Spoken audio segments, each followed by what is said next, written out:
Hi friends, Ireland versus இந்தியாவோட second match நடந்துச்சு 2020. இந்த சீரீஸில் பார்த்தீங்கன்னா மொத்தமாகவே 2 2020 மேட்ச் தான்.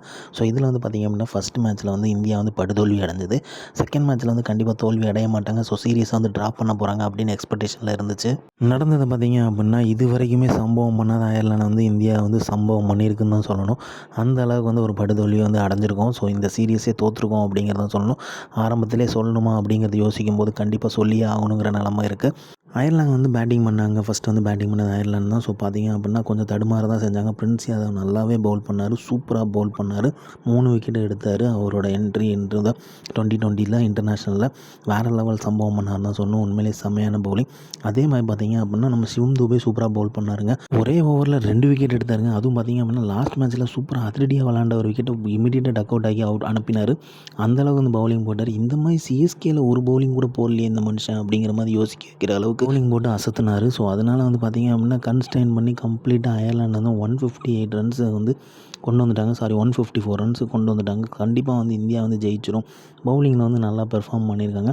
ஏன்னா பவுலிங் எப்போவுமே ஓஹோலாம் பண்ண மாட்டாங்க அப்படின்னு பேட்டிங் வந்து தெரிய விடுவாங்க. அதில் எந்த சந்தேகமே கிடையாது இந்தியன் டீமை பொறுத்த வரைக்கும். பட் ஆனால் இன்றைக்கி வந்து இந்த மேட்ச்சில் வந்து பார்த்திங்க அப்படின்னா பவுலிங் நல்லா இருந்துச்சு. பேட்டிங் ஏன் சொதப்பினாங்க அப்படிங்கிறது தான் தெரியல.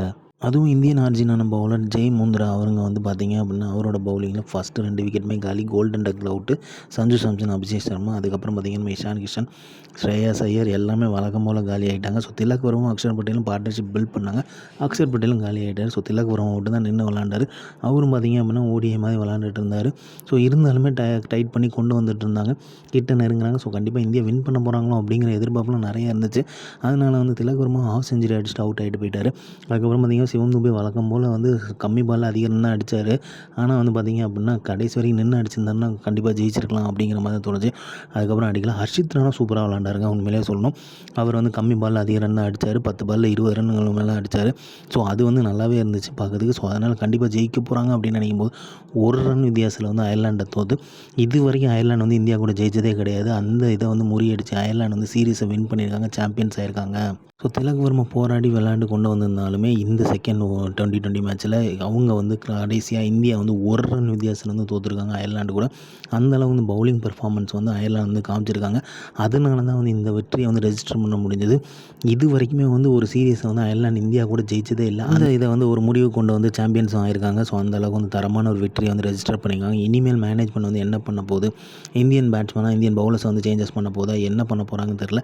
இல்லை கேப்டனோட ரொட்டேஷன் வந்து நல்லா இல்லையா, சுமாராக தான் பண்ணியிருந்தாராங்கிறதும் தெரில. ஸ்ரேயாஸ் ஐயர் கேப்டன்ஷிப் கொடுத்துருந்தாங்க. சூரியகுமார் யாதவ் தூக்கியிருந்தாங்க. நிறையா வந்து ப்ராப்ளங்கள், நிறையா வந்து கான்ட்ரவர்சிஸ் எழுப்பப்படுது. இப்போ இந்த 2 மேட்ச் தோற்றதுனால இந்த ஒரு தோல்வி அடையும் அப்படிங்கிறது யாருமே எதிர்பார்த்துருக்க மாட்டாங்க. எதனால அப்படிங்கிறத கண்டிப்பாக யோசித்து அதை வந்து கண்டிப்பாக வந்து ரெக்டிஃபை பண்ணும். இல்லை அப்படின்னா 2020 வேர்ல்டு சாம்பியன்ஸ் அப்படிங்கிறதே நம்ம மறந்துடுவோம். ஸோ இந்த மாதிரி கிரிக்கெட் அப்படி தெரிஞ்சுக்க லைக் பண்ணுங்கள், ஷேர் பண்ணுங்கள். மட்டை பற்றி இன்சைட்ஸ் வந்து சப்ஸ்கிரைப் பண்ணுங்கள். தேங்க்யூ.